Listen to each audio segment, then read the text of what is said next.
Hi everyone, welcome to Make It New with Walmart. My name is Emma and today we're going to make a really inexpensive memo board with things that you can find at your local Walmart or walmart.com. For this project you'll need mainstay frames from Walmart, corrugated cardboard, Apple Barrel multi-surface paint, Hello Hobby brushes, painter's tape, a ruler, pencil, a craft knife, and Hello Hobby mailbox stencils. Once you have all your supplies, we're ready to get started. The first thing I'm going to do is remove the backing from my frame, place it on my sheet of corrugated cardboard, and trace it so we get the exact size of our frame. So for this next step, you could cut your corrugated cardboard with scissors, but I prefer using a craft knife and a ruler because I get much cleaner cuts and it's a lot easier. Okay, so now I'm going to take my ruler and my pencil and start measuring out the sections that I'll want to include on my memo board. I want to have 5 different sections for each day of the week, so I'm going to use my calculator, find out what dimensions I need to mark off. So for this project, we're going to make 3-inch strips.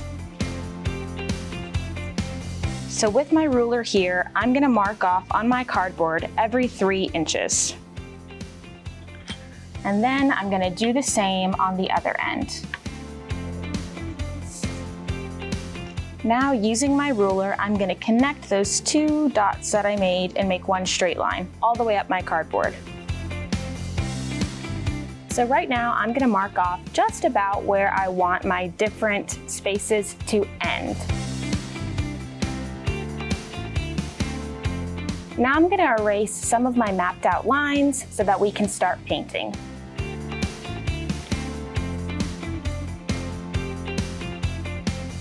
So now we're going to paint the background just beyond that little tick mark that we just made with Apple Barrel multi-surface paint.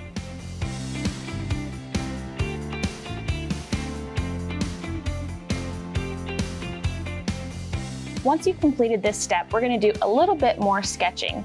So grab a round, small household object. It could be a cup or a bowl. I'm going to be using the inside of my painter's tape, but we're going to create a beveled edge at the length of each segment on our memo board.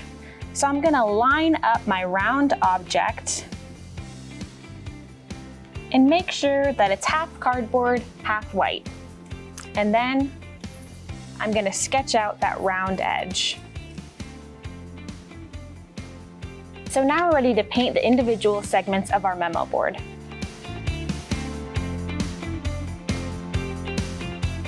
And I'm just going to carefully paint around that pencil sketch that we made with our painter's tape.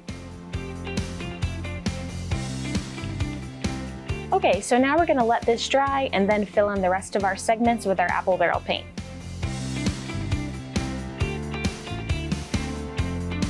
So now we're going to use our Hello Hobby stencils to personalize our memo board. So to stencil in my letters today, I'm going to be using a stencil brush. A couple of tips for stenciling is, we'll dip our brush into our paint, but we don't want very much paint on our brush at all. So what I'm actually going to do is offload most of this paint onto something like a paper towel or a paper plate.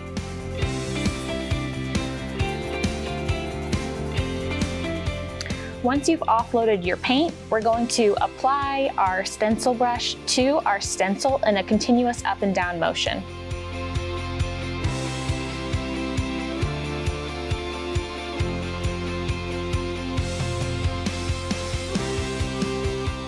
Next, we're going to give our frame a bright makeover with our Apple Barrel multi-surface paint.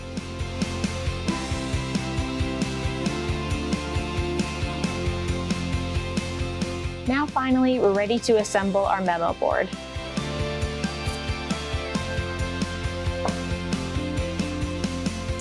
First goes the glass.